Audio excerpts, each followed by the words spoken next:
环球大战线深入世界最前线，全球各地观众朋友，大家好，我是叶思密，我们欢迎陈立伟、孙大千、孙委员。大家好，台大哲学系教授苑举正老师。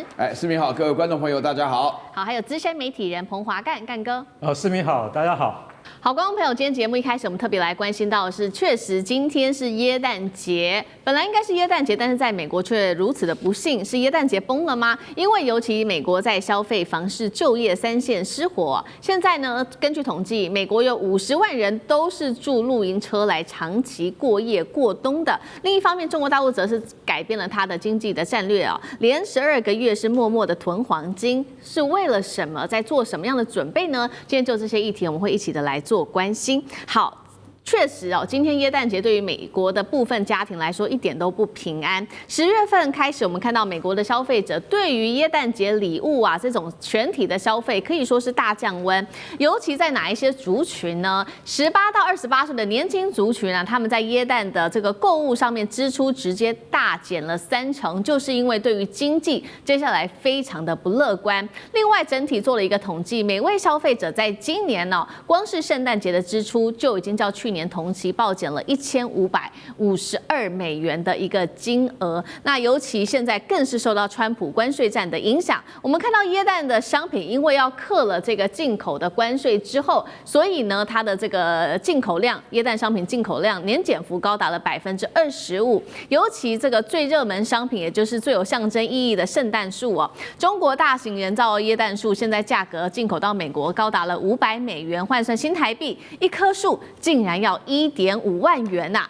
美国当地制造的耶诞树的价格更是中国大陆制造的达到了3倍。好东西都是变得这么的贵。今年美国的耶诞节很不一样哦，因为面临到一个很现实的通膨问题，所以呢，大家竟然开始掀起了新风潮。改买二手的礼物来当耶诞礼物，二手玩具、二手珠宝，甚至二手的精品，成为今年耶诞节的新风潮。所以，我们来看到这一家是美国的二手零售商啊，他就说，光是过去3个月，我们现在销售额竟然不减反增啊，一口气暴增了，大约达到了10%。还有呢，这位是住在洛杉矶的36岁的女子哦，她这样说，她说，今年呢，我还是想要耶诞节的时候买精品给我的母亲，于是呢，我就去了二手商店买一个Coach的二手包包给她，价格是125美元，一定得买二手的，因为新包实在是太贵了，买不下手啊。所以今年耶诞节，美国人省着过，到底是短期的通膨压力，还是现在中产阶级结构性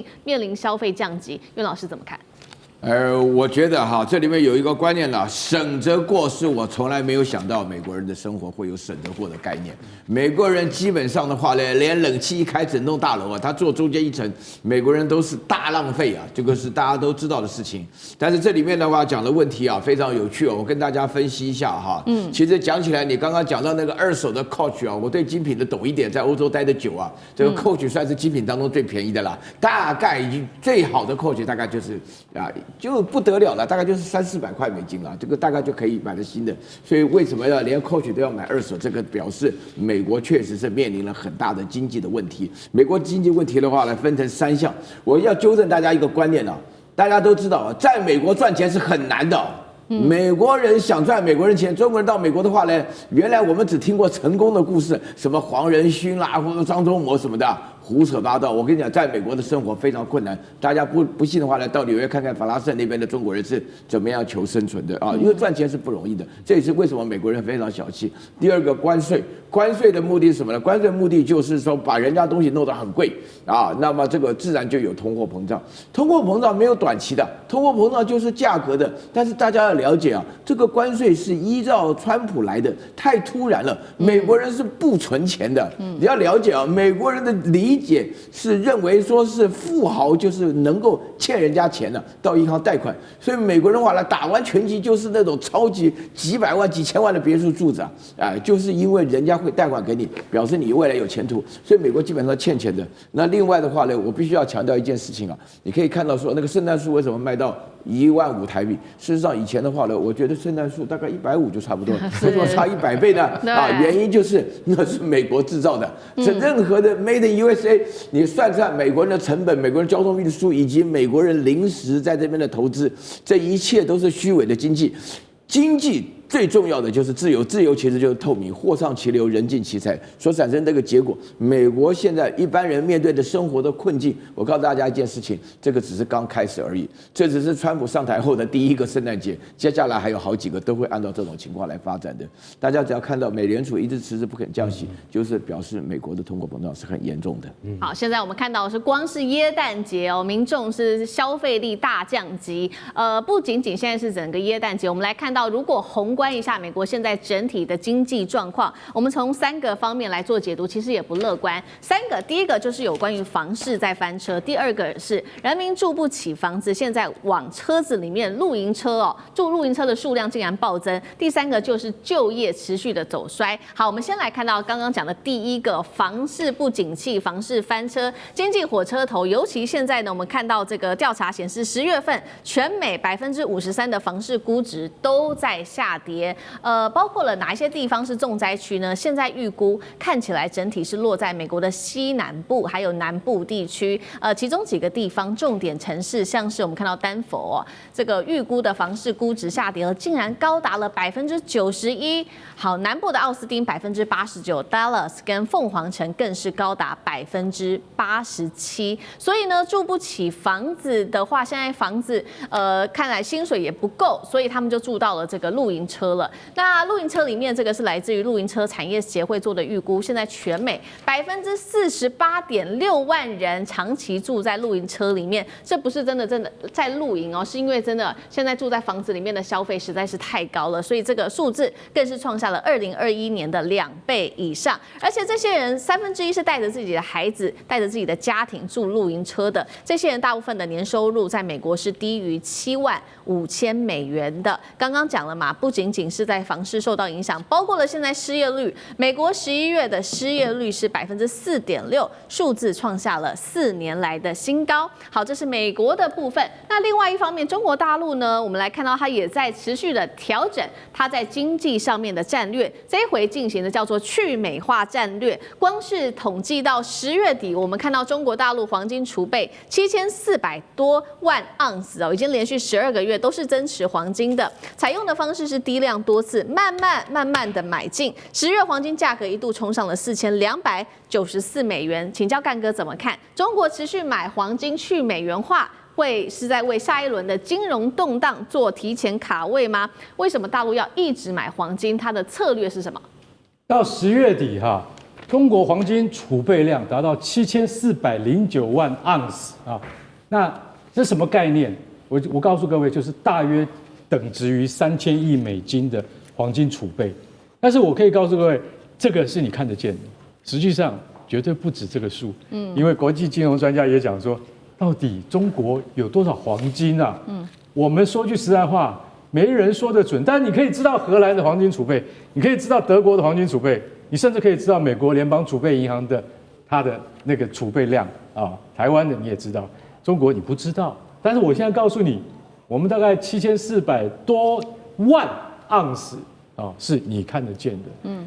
你知道中国大陆从去年开始，每个月都在多买黄金，但是呢，它平均多少？你知道？平均一个月买3万盎司跟那个7000万比起来是9牛1毫嘛，对，你感觉不出来，对，所以它不会造成东南亚附近这些国家的金价的太大的波动。为什么？它就是不要波动，但是它把黄金当成战略储备物资在进口，所以它慢慢的买，而且为什么你知道？它在关税的贸易战还没开打之前，它就开始买，为什么？他已经看到了，川普你要大搞是吧？你要大搞，我告诉你，到最后最稳当的就是黄金，而且他们知道说这个黄金储备你要就是不动声色，让大家没有感觉，温水煮青蛙，所以他是慢慢的买到现在他已经到了这个地步，因为金价有一段时间高达$4290嘛，然后还有一阵子还听说还有到4380的，现在已经回来了啦。可是我跟你讲，国际这个金融专家已经讲了，可能到了明年会到4700所以现在有很多人在问那我们散户能不能买黄金？其实我们来宾不能告诉你答案，只能告诉你说，黄金它一直在走阳，可可是你如果走得太快或走得太高的话，对于这个国际全球的贸易市场不是太好的事情，对不对？对。所以说它是不是投资的标的，我们不能够给答案，我们只知道说，中国不断在购进黄金，而且中国有很大一部分，你知道购置哪里吗？绝对猜不到的。它购置俄罗斯啊，俄罗斯国家银行拿来卖啊，为什么？因为对不起，战争准备，战争快打完，还没打完，没办法，再拿黄金出来卖。你知道俄罗斯现在最近卖给这个大陆的那个黄金啊，去年只有2亿2300万美金，你知道今年多少钱吗？去年听清楚，去年2亿，今年19亿美金。那你想想看，俄罗斯拿出这些黄金出来倒，自己也很心痛啊。可是它还有另外一个战略因素，它要支撑卢布，不能让卢布崩溃，所以说它必须要拿出来卖。然后呢，跟大陆的这个黄金交易还是持续在增进之中。当然，习近平也有相对的这些优惠的措施给俄罗斯。所以你知道，中国的战略布局早就放在前面了。对于黄金的储备，从来就没有松懈过。而且回到我刚刚讲，到底有多少还不知道。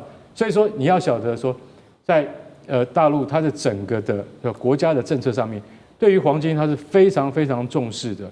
而且它不会因为通货膨胀，或者因为国际的经济局势走衰，它就没有可以支撑的稳定器。黄金就是最好的一个商品。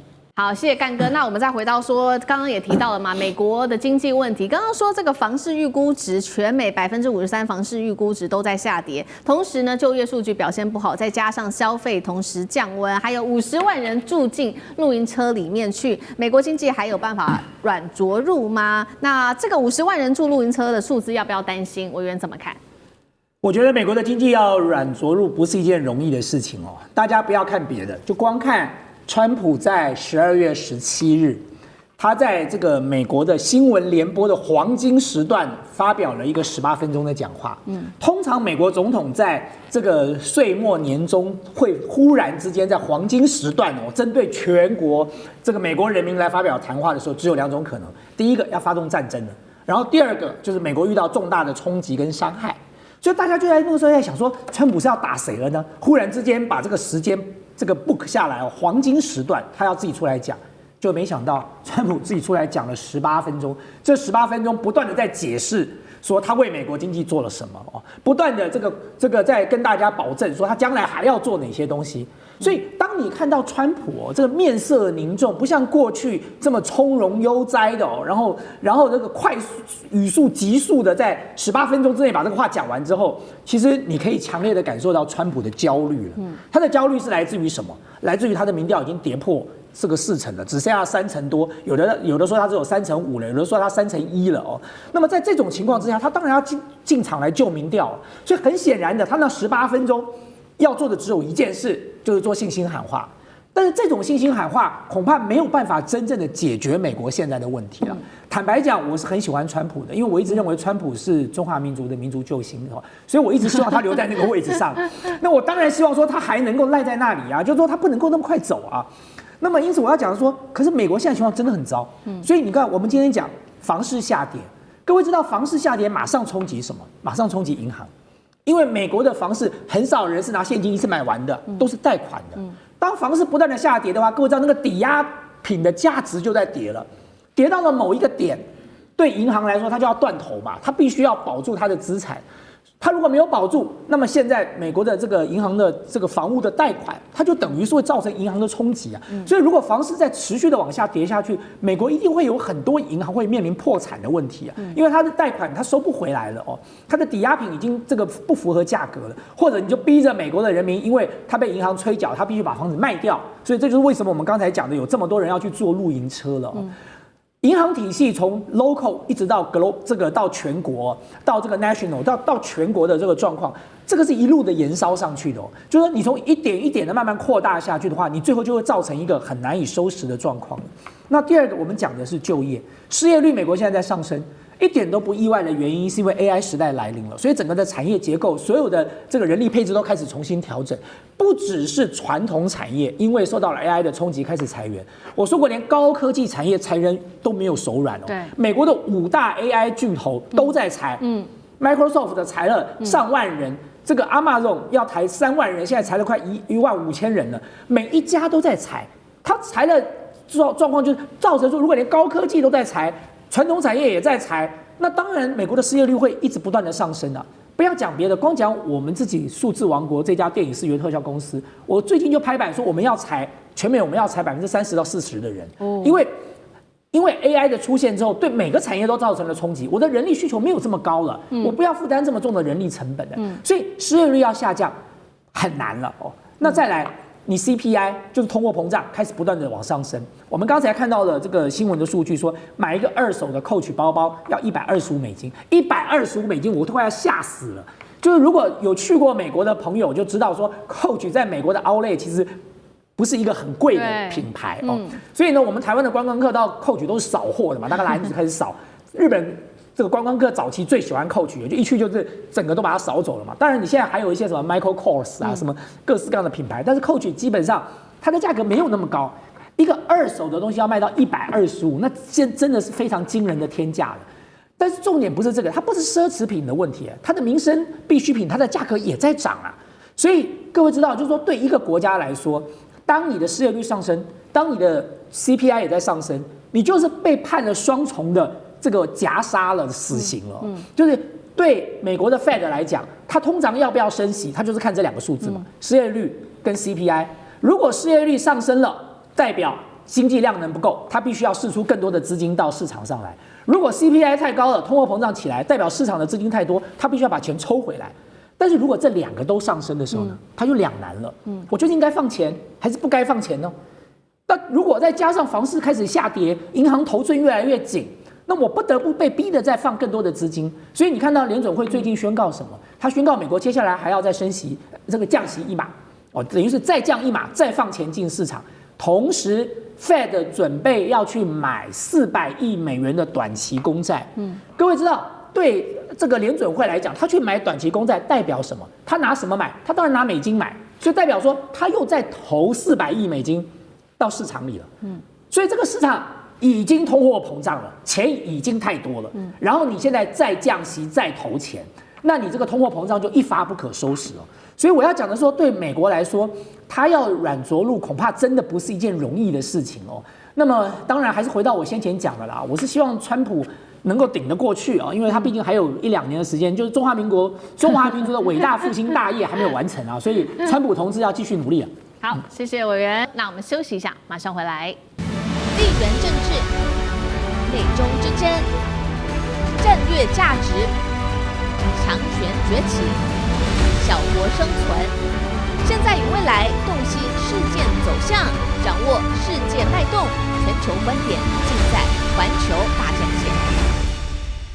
好，我们现在要持续关心到是中日关系急冻，也导致现在日本的观光产业急冻，甚至被解读是否会崩盘呢？怎么回事？今天3个火线话题，我们请来宾帮我们做解答。首先看到日本的观光业现在急冻啊，只是因为高市早苗他当时的一句话，所以我们现在看到最新消息，46条往返中日之间的航线直接归零，政治真的会一刀砍掉观光的命脉吗？第二件事情，我们来看到，在大陆旅客一撤出之后，在京都啊，它的这个旅馆的房价直接暴跌，幅度高达了60%，业者叫苦连天呐。包括这个道顿崛餐厅这边的营收，那一条街上本来有非常多的旅客，现在也直接崩跌了40%的营收。关西的观光为何这么的脆弱呢？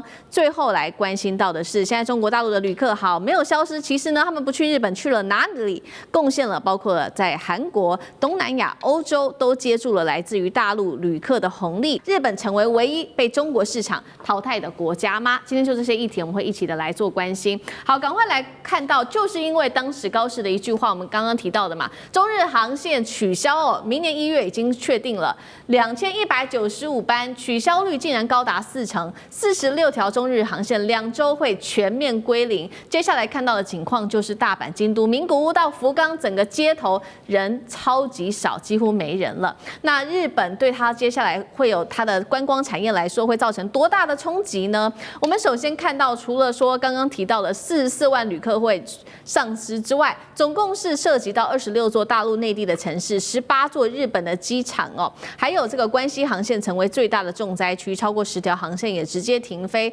住宿刚刚讲的这个旅馆啊，京都的房价平均1晚是7000日元，现在暴跌将近60%，只剩下3000日元，还出现只要新台币300元，你就可以入住京都的饭店，极端案例，太便宜了吧？那大饭店现在失去大陆旅客，也带头砍价，小饭店怎么办呢？只好就是赔钱了。私人旅馆超过1000人也都开始做取消预定了，消费也直接降级，包括了这个帝王蟹进货量直接砍半啊，药妆百货伴手礼没有人在爆买，没有人潮了。清水寺还有这些知名的景点全面降温，人流扩散，人流退散。我们现在要看到的是大阪的这一位教授，他直接指出了，你再这样子搞下去啊，大陆的旅客已经明显下滑了，我们的零售、我们的住宿，全部在关西的这一些旅客会全面受挫，所以要特别来请教苑老师了。一句政治的失言会导致日本观光直接崩跌吗？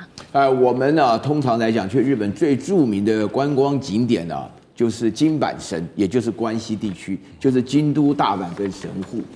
那我自己的话呢，在做这个系主任的时候呢，曾经跟跟神户大学有密切联系我们每3年轮流去一趟，来来回回，还包含韩国的一个大学，所以我情况非常了解。因为观光客，尤其是大陆呢，喜欢看日本的京都啦，都市的看大阪啦，然后吃东西啦，看神户啊、金板神，以及连带的附近的地区啊，到奈良看路啦，到什么这些地方的话呢，现在我要讲出3个重点，让大家可以充分的了解到，真的要把这个讯息带到台湾。首先，第一个，在大陆那边没有一个人敢对，或是说愿意，或是说是这个主动的，能够对于高市早苗有任何一句好话，中日之间的争议跟冲突是一定会下去的。这边一定要了解，因为在台湾的情况，台湾的人大多数是期望大事化小，小事化无，没有这回事。台湾人是希望中国跟日本打起来的话，那中国可能会败给日本，没有这回事。台湾人基本上认为美国会帮助日本来对付中国，没有这回事，一定要搞清楚。所以说这个是第一个重要的原则。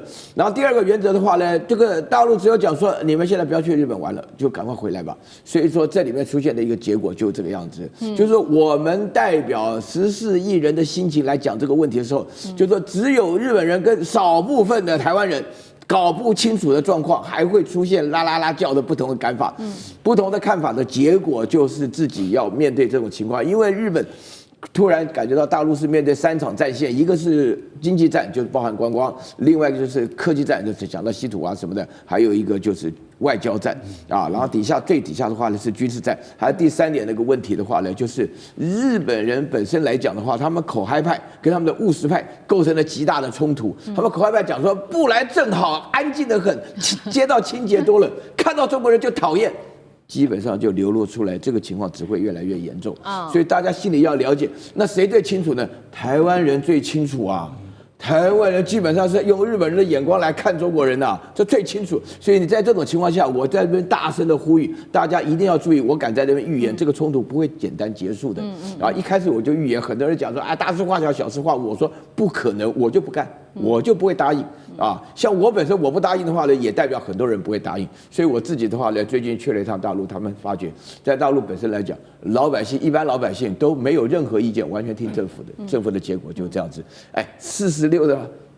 46个航班，对，完全取消。对，这个11月7号到现在搞成这个样子，这个基本上跟快断交一样了。对，如苑老师刚刚帮我们看到，现在中日46条航线都全部归零了。那接下来对于整体关系本来在这边日本是最难定的一个地方，京都过去也是最贵的城市。那现在没有了大陆的观光客，为什么这个关西的观光体系会整体看起来好像要崩盘了？委员怎么看？对，其实如果大家仔细研究一下日本观光业最主要的2个这个来源的市场排名第1名是中国大陆，排名第2名是台湾可是很奇妙的一件事情就是中国大陆跟台湾的观光客青睐日本的观光景点是不一样的。所以如果你在东京，你看到的几乎都是台湾的观光客，你走在那个路上前面可能讲台语，后面就一样在讲台语，你就好像在西门町逛街一模一样就除了那个招牌有日文以外，看来看去都是台湾来的人可是其实如果你在东京很难看到大陆的观光客，比较少，就因为台湾的观光客到日本去最主要就是 shopping 嘛，就是你去药妆店杀进去，把人家的 EV 全部买光了，然后买这个什么合利他命就买各式各样的东西。但是中国大陆的观光客他们比较青睐的是关西，所以如果你到了关西，你到了清水寺，然后你到了这个什么2条城，你就会发现说，在那里讲的可能都是这个正宗的京片子或者是那种家乡话了。原来都是中国大陆的观光团在那里。那中国大陆的观光团相对来说，在过去这段时间它的主力都是放在关西，所以关西是哪里？京都、大阪、神户、奈良，大概就是这些地方。那么因此，在这一次当中国大陆的这个观光潮这个因为这个高市的失言风波而全面叫停之后，受到最大冲击的不是东京，而是关西。所以我们很多朋友当时看到这件事情的时候，他们就说：“太好了，那东京的这个饭店应该变便宜了吧？”就上网去查，没有一间变便宜的，还是一样贵原因很简单，因为他们的观光客都是来自于台湾的，对台湾来说本来就已经安排好行程了。可是关西就不是这样喽。就如果你今天是去看关西的饭店的话，哇，那关西的饭店就开始价格大幅的下降。更重要的是，关西有很多顶级饭店，就是各位知道，我们在关西，我们去关西玩，就可能就是住相对便宜的这个观光客住的饭店。对，很多中国大陆观光去住的，比如说是什么京都岚山的饭店，那个饭店还要坐船才能坐进去的，那是顶级饭店。那这些饭店一被叫停之后，他们等于是完全是血本无归了。对，所以其实现在日本虽然盯在那里说没关系反正呢我们现在更好，人少一点我们就不会这么挤最好可以盯这么久那么台湾的人就开始喊台湾这些信仰说，哇，我们现在要全力的去支援日本，可以啊。你们青鸟有钱，你们就去住看岚山那个要坐船进去的饭店，那个一个晚上好几万块台币的，你如果住得起，我也佩服你了。所以我觉得对日本的观光业来讲，长远来说它撑不下去的。就是也许有一部分的观光客，你说，我这个时候趁关西便宜，我赶快跑到关西去玩。可是我刚才说过，中国大陆跟台湾分别就是排名第1名跟第2名的观光客的市场，台湾也不过2300万人，中国大陆有14亿人呐。所以你想想看，在这种比重之下，台湾的观光客就算增加一点，那个增加的量也非常有限可是中国大陆少掉的那一段，却是很大的一个比例因为中国大陆的到日本的观光客是超过台湾的，大概超过了一小段就我如果印象没有错，大概差几百万吧，150万以上。对，但是问题是在这种情况之下，台湾能够补得非常有限所以我觉得日本现在当然死鸭子嘴硬，他说没影响那么观光品质变得更好。日本你最好就有种继续这样讲嘛那么接下来你就看到底是谁撑不住，因为现在真正得利的是哪里？是韩国因为中国大陆的观光团不去日本就改去韩国了，所以在这个事件当中，真正获得最大利益的是韩国那么而这些钱原本是日本可以赚的，原本是关西的这个旅游业可以得到的，就因为高市一句话，全部都打水漂。对。好，谢谢委员。日本自己内部这些零售、观光饭店业者真的是叫苦连天，也希望政府能够多做一些什么事情。那确实，那现在持续的大陆旅客就是不愿意去日本，那他们去了哪一些地方呢？刚刚特别提到的几个国家，包括了这个南韩、越南、印尼、德国、西班牙，酒店、饭店的热度较去年同期大幅暴增，最多高达了300%。尤其的韩国游客人数创下了历史新高。华干哥怎么看？好，刚刚岳老师说，日本其实那些都是右派，他们说不要来最好，陆客，你把街道弄得脏兮兮，你不要来，我们这边清爽多了，你知道？我告诉你，那个是他们这些人可以讲的话。你知道酒店业者现在怎么讲吗？不敢讲出来，心里想说，再不来我们完蛋了，你知道吗？你这，我跟你讲，你现在最有名的叫什么？在京都清水寺，这个庙香火鼎盛的，去过，你去过？你看，当然去徐老师都去过。对，我们到基督一定要去很重要的观光区。清水寺，你知道它附近的酒店以前都很难订的，它现在从7000块日币一晚已经降下来了，完蛋了，降到3000日元一晚，3000日元等于台币1000块，晚上就有得住了，还是一样没有满，所以那些老板之间啊，就是酒店老板之间都在互相打听，你今天有没有住满？我今天有没有住满？都问这些问题。好，你说这个东西，就像我们刚才看到那个道顿窟啊，道顿窟啊，不是道顿崛，道顿窟这是哪里呢？这是大阪最有名，道顿窟它相当于什么？它相当于台北的东区啦，或者是台北的西门町啊。对，这么热闹的地方，你知道它现在我跟你讲，你看它帝王蟹进货量，你就知道了，砍半代表什么？游客不见，这非常就是等于对于日本而言，这是一个非常特殊的一个状况，因为很少见这种状况。那现在这个论点很简单，叫日本替代论。日本替代论是谁得利呢？我跟你讲，就最近的韩国，超级豪华邮轮现在从哪里？从上海开去济州岛，不是开去大阪，也不是开到横须贺，所以你就晓得说，那个习惯已经改了，而且去到那个韩国，他们可能的消费还不会那么高，对不对？所以南韩尽收渔翁之利。现在航班到了1月，我们已经知道，南韩的酒店的订房率已经多了，比一般去年12月多了240%。还有一个国家得利叫印尼，印尼也是多了100%。为什么？因为反正现在日本很难去嘛，那我们刚才往南跑嘛，对不对？然后你会想说，除了这个印尼、南韩之外，还有一个国家你绝对猜不到，它得利了，它叫北韩啊？怎么会是北韩呢？为什么？我跟你讲，金正恩现在悄悄的盖了5间国际级的酒店，而且我有朋友说，真的去看过，真的国际级哦。只是你还是不能拿来乱拍之外它里面的那个水准跟那个设施还有服务它可以跟国际接轨的。它是悄悄的盖，而且那五间酒店，它位在哪里？位在那个山池渊的旅游胜地。山池渊这个地方有去过应该知道，就说那5间是在大概半年之内一都落成了。为什么？因为连金正恩都带着金主爱他女儿去参加开幕典礼。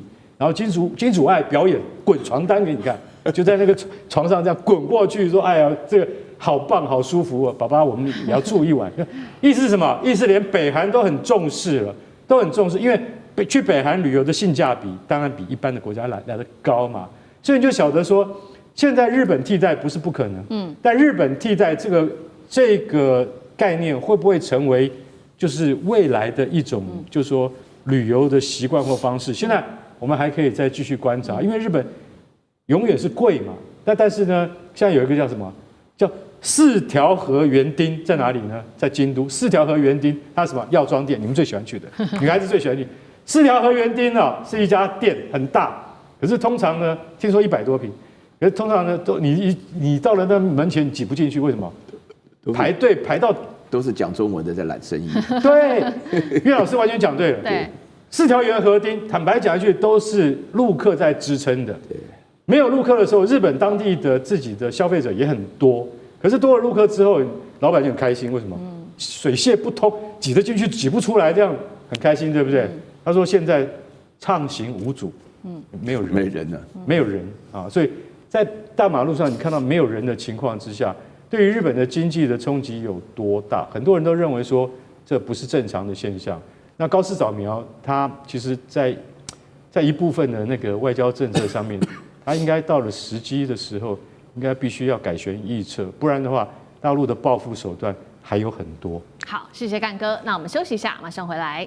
地缘政治、美中之争、战略价值、强权崛起、小国生存。现在与未来洞悉事件走向，掌握世界脉动，全球观点尽在环球大战线。接下来军事上面的消息，我们要来关心到的是这个福建舰这一回不回上海，直奔青岛。尤其今天要关心到的是大陆的双航母一起现身了。北京现在我们也来看到它接下来的这个备战节奏，难道是要亮牌了吗？下一步会不会就是突破第一岛链，并且直指日本呢？今天就这些议题会一起的来做关心。在上周大家还记得吗？这个福建舰成军之后，穿越了台湾海峡，当时国防部长顾立雄他研判说，福建舰他是要回上海的这个造船厂去进行缺失的改正，结果呢，没有想到最新的卫星照片直接显示不是啊，福建舰并没有回上海，我们看到它的方向哦，当时它是直接的和辽宁号就出现在青岛的军港，并且卫星照片这边显示他们是一起做同框的。好。另外一部分就在这个时机点上，我们来看到是来自于大连海事部门的最新的他的一个说法。他说呢，这个发布的航行警告啊，包括在渤海跟黄海北部部分地区呢，现在要进行，就是在这边画了一个军事的禁区。军事专家怎么分析这样子的一个动作？这位是李亚强，他说福建舰和辽宁号有可能进行的是双航母编队的演练，除了在黄海之外，现在看到的黄海，他认为如果说两舰现在最有可能的动作，会不会就是一起突破第一岛链，进入西太平洋地区？他说，如果真的发生，也不令人意外。所以呢，节目一开始特别请教委员，这个双航母共同穿越第一岛链，它的几率有多高？会成为下一波北京对日本施压的主力手段吗？委员怎么解读？对，在讲这个之前哦，其实大家刚才从思明讲的这些新闻背景当中，就不难发现。这个台湾的民进党政府啊，它永远都是这种鸵鸟心态哦。就如果今天是一艘加拿大的船哦，军舰经过台湾海峡，他绝对不是这样讲的哦。他就觉得哦，加拿大展现了这个台湾海峡可以自由航行的决心哦，这个表示西方社会关注台海的状况。如果过了一艘美国的航空母舰，他也绝对不会这样讲，他一定敲锣打鼓的说，你看，这代表美国捍卫台湾的立场没有改变。过一艘中国大陆的福建舰，就说人家去改正缺失了，就搞了个半天。他的意思就是说，他是要急急忙忙的回去修船了，所以经过了我们的台湾海峡。这民进党就是这种250的这种阿 Q 精神哦，就好像以为这样讲完了之后，台湾就很安全了。国防部长讲的对，乱讲话，而且还是国防部长讲的哦。所以你回过头来讲，你说今天当这2艘航空母舰同时出现在青岛，准备这个极有可能要往黄海甚至突破这个第一岛链。当然，就是代表的是中国大陆仍然准备对日本做极限施压嘛。其实到现在啊，你如果看高市的谈话，他就是死鸭子嘴硬，他已经想尽各种办法，用各式各样周边其他的语言去表示说他要深切反省哦，这个立场没有改变。可是中国大陆就是没有买单哦，不但没有买单，最近还再一次的要求说日本要撤回。所以代表说这件事情恐怕不是说大家糊弄几句哦，然后混一混就可以混过去了。那么因此你想想看，中国大陆所有能做的都做了哦。那么当然他现在就要丢下更多的工具箱里的工具了嘛。我们刚才在讲说好没有观光客啊，日本要挺，这要挺恐怕他这个半年1年内他就会这个观光业就受到重伤了。可是对中国大陆来讲，他可能希望更早去解决这个争议啊。那最好的办法是什么？就是极限施压，就是军事的极限施压，对不对？我的这个军舰在钓鱼台海域出现，你可能没当一回事，当作没看见，或者是抱怨几句。现在我2艘航母如果突破第一岛链，就经过你旁边，就这样大拉拉的过去，那你究竟是该怎么办呢？你是要反应还是不反应？对你小泽这个近次郎，你究竟是要针对这样的事情做出什么样的动作呢？如果你日本不反应，那么就显然你日本对于你周边的主权的掌握力道不足嘛。可是日本如果你反应了，你又没有种打。真的要打起来，真的要有任何规模的冲突，中国大陆都不会怕的啦。讲白了，中国大陆的人民想打日本已经想了很久了，就是看日本不顺眼，已经不是1天2天的事哦。就是你自己去把头伸到狮子的嘴巴里头去，你不自己找麻烦吗？所以我觉得套一句我们中国俗话说，叫做招人者贱，打死无怨啊。就是你没事就不要去招惹别人，你去招惹别人了，那你当然你就要负起应该有的代价跟后果。所以我会觉得，其实如果这个高市还没有撤回，他还是要玩这种文字游戏，那么我相信中国大陆的这个军事施压的这种极限施压的力道会持续的增加，增加到你日本不得不把那句话吞回去，因为显然，中国大陆做了这么多事情。美国都还没讲过话哦，美国唯一讲的就是我们看到媒体报道，川普叫高市离台湾远一点，台湾的事你不要插手哦。所以美国并没有 back up 日本，没有美国的日本，根本就是一只跳梁小丑而已。他原本之所以可以张牙舞爪，是因为他以为他可以把背后的老大哥拖下水。可是当老大哥站在旁边观看的时候，那你就看这个跳梁小丑怎么收尾吧。好，所以我们现在看到中国大陆的双航母就是出现在这边，对日本做一个极限的施压。那我们也看到说2艘嘛双航母，一个是福建号，一个是它的辽宁号，最资深，一个是最新，他们可能会在这边演练什么样子的科目？这第一个问题。第二个，这个辽宁舰接下来可能会传承它什么样的作战经验，又给这个福建舰，干哥怎么看？好，这2艘船其实在基本的构型上是不一样的，但是他们2艘船在黄海进行双舰编队，也有可能突破第一岛链，这件事情的意义比较大。你要知道，我举偷袭珍珠港为例，也就是在1940年左右，珍珠港事件是1941年12月27号发生的。那在这之前，你知道日本机动部队的航舰这个飞行员着舰的训练以及投弹训练，整整进行了1年半。在哪里？在象模湾，东京湾的外海，在象模湾。那现在像福建舰跟辽宁舰，他们要做的也是一样的工作。为什么？我准备应付你的攻击，或者是我准备应付我必须攻击你。也就是说，这些事态没有转圜余地的时候，你们的航空母舰编队要能够马上能够反应得过来。当时日本的4艘第一线航空母舰，赤城、加贺、苍龙、飞龙，这4艘航空母舰都是全日本的精英，所以现在中国的航空母舰上面也都是精英。他们最可能会进行的转换演练是什么？是辽宁舰上的这些官兵，当然是比较有经验的，他服役已经接近10年了。那福建舰是一艘新船，它现在还没有被正式赋予战备任务哦，它还没有正式的赋予它的作战训练跟计划。那所以说，他们双舰的联合演习是必要的。为什么？就是在准备万一要打一场像珍珠港那样的仗的时候，你有没有准备好，而不是各自为政。因为日本在以前的作战就是各自为政，这是在战争的经验累积下来所发现的。那现在在数位时代的话，当然绝对不能各自为政，但是最重要的是什么？最重要的是我曾经说过了，以电磁弹射，这是最新的全球技术为主的福建舰的起降技术，你到了辽宁舰就要改回传统的滑跳起降。这2艘航空母舰上面的航空队一定彼此要熟悉，也就是说，本来我是辽宁号上，它是传统起降，可是现在我到了福建舰上，我要用高速的电磁弹射弹出去，那完全是2回事。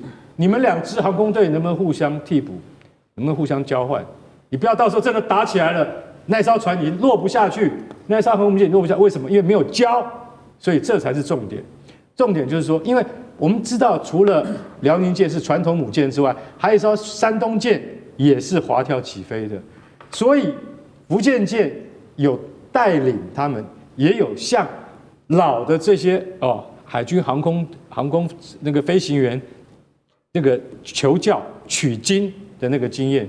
这件事情我坦白跟各位讲，我们现在只看到他们在海上，你不知道那个训练有多绵密，有多繁杂，而且我敢讲，大陆海军的训练绝对会比当年日本海军或美国海军在2次大战的时候还要来得频繁。所以说句实在话，这个绝对不是我们从表面上看去的那么的轻松，那么的好像简单，它非常复杂，而且它的训练是日以继夜。如果连晚上的训练都成功的话，代表这艘船已经可以担起战备了。为什么？夜间起降最危险，夜间起降成功的话，这艘船就直接进入战备。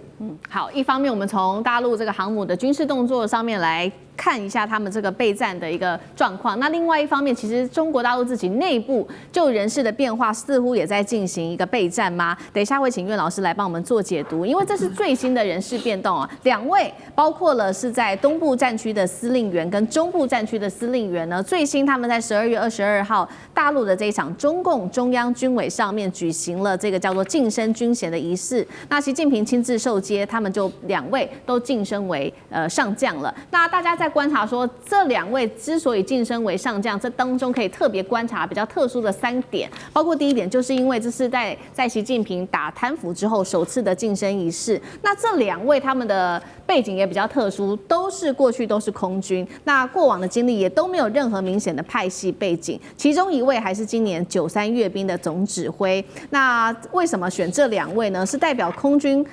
他想要习近平想要强调空军联合作战未来的角色越来越重要吗？那是不是也代表打贪已经到一个程度了，现在在为备战做准备吗？苑老师就这些问题怎么解读？我必须要强调哈，这个前一阵子的话呢，上将9个，然后被调查的大概就是3个，合起来一共45个，就是从少将、中将到上将。啊，这个力道的话呢，就是以打贪反腐的名义啊，不可谓之不大，而且那个时候大家都知道是集中在火箭军里头，所以从这里面的话呢，他透露出一个非常重要的讯息，就是说是这个习近平主席他讲的非常对啊，就是你要当官你就不要贪啊，你要贪你就不要当官啊，这个做得非常，它里面象征就是他的权力大权在握啊，就是不单单是枪杆出政权，党指挥枪啊，这个大家一定要搞清楚啊，很多人话在解读讲啊，这个军队抓贪污什么的，会不会影响军纪？不会的啊，绝对不会。那第二件事情的话呢，就这个就是很少有这个军队里面升到上将，就是可贵中的可贵啊。那为什么？大家可以看到前面3个的话呢，就是从这个张幼霞开始啦，对，就是他们基本上是参加这个典礼，就这个后面2个穿的空军的制服啊。为最主要的原因是因为中部战区跟东部战区，你想也知道，你大家看一下东部战区啊，那南部战区是针对南海部分，那东部战区针对台海跟东海这个情况，这个地方比较紧张。那你这个整个这个司令员的话，在空军上来讲，现在就会一起升起来，确实是代表他们非常具有这个地位啊。这个名正言顺的话呢，所以说就是一个叫做韩胜也是这个93阅兵的一个总指挥官。那另外杨志斌的话呢，这个他是东部战区。对，杨志斌的话河南人的哈，那个韩胜也是这个河北人。那他们这里面的话呢，就是把这个地位的话呢弥补提高，就这个战区的司令员。另外我觉得还有一点非常重要，就是我觉得因为空军现在的任务非常吃重啊，这个不是只有台湾岛上环台啊，联合利剑，日本也搞了。现在日本的话呢，大陆我跟你讲哈，这我们国防部顾立雄是只敢讲这个别的哈，他不敢讲啊。你知道今天就是现在搞不好都有大陆的飞机绕过来，空军的环台的力量影响非常大。那这日本心里有数了，日本有数。那这个飞行员感受到的压力非常大，所以说你从这个角度上来讲的话，目前为止只有空军能够真正出现一些威慑的效果啊。所以我觉得这个是东部战区跟中部战区是一个非常重要的位置，也是吃重的位置。那他们这次的话提升为上将，基本上的话呢，我感觉到就是好像要准备做点事情的味道了。好，谢谢老师。那我们休息一下，马上回来。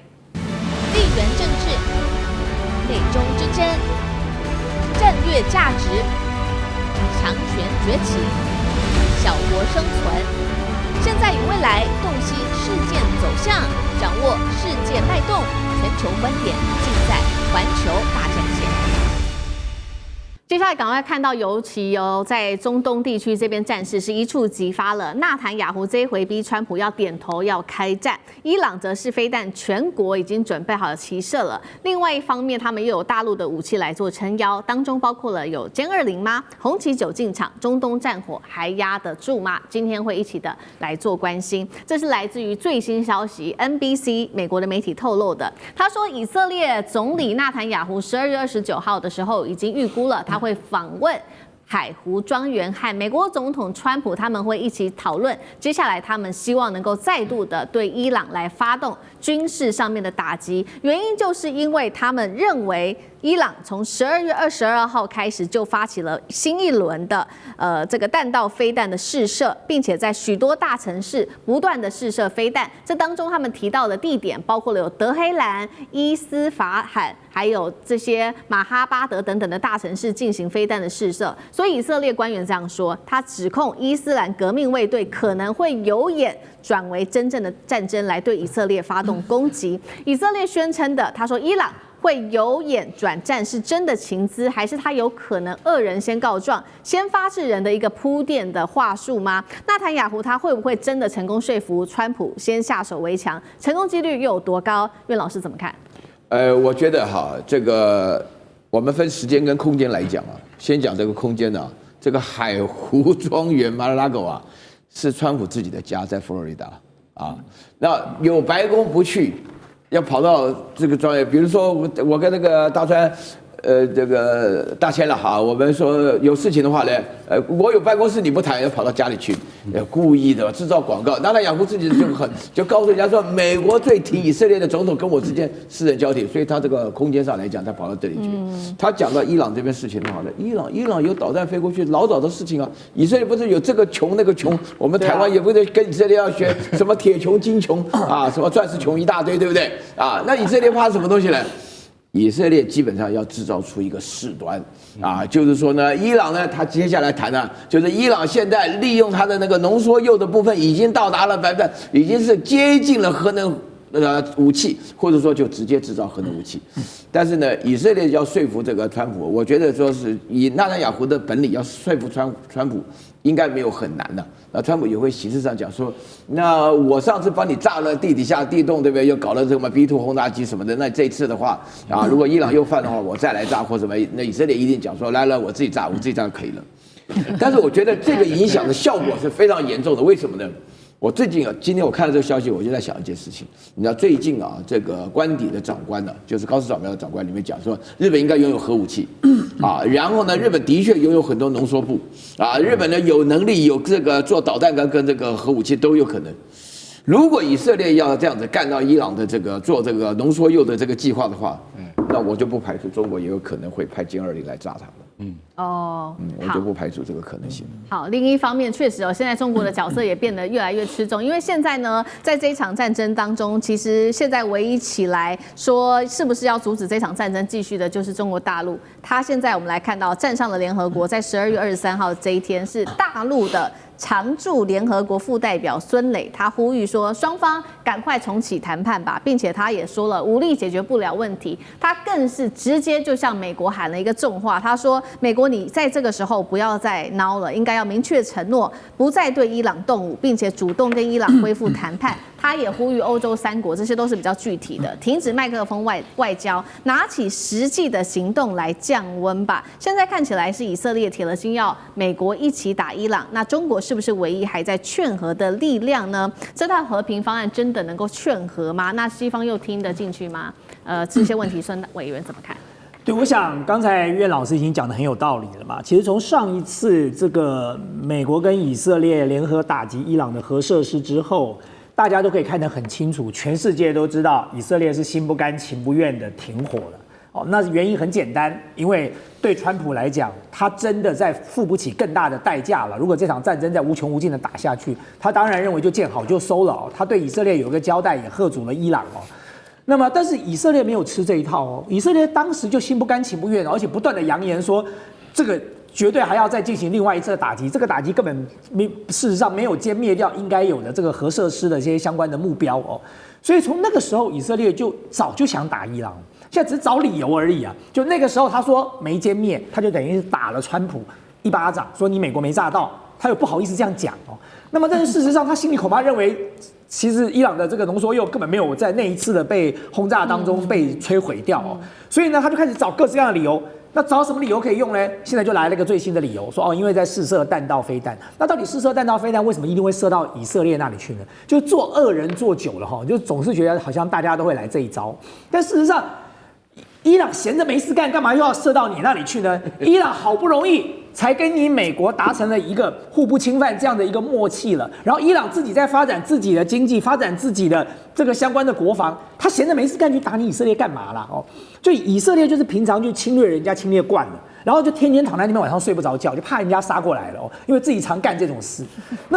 那你说对美国来讲，美国会不会再像上一次这么力挺哦？我是打一个问号。我觉得就像刚才这个苑老师讲的啊，美国可能口头上给他几句鼓励啊，但是你说叫他再派这个B2轰炸机去轰炸一次，第一那招上次已经玩过了哦，这次不见得会灵了哦。第二，那个伊朗也没有他这个睡在那边贪吃等死啊！伊朗自从上一次被修理过之后，他已经在加强他的防空力量了。谁说中国大陆的红旗9不可能把美国的隐形轰炸机打下来的呢？如果不小心被打下来怎么办？那美国脸就丢大了。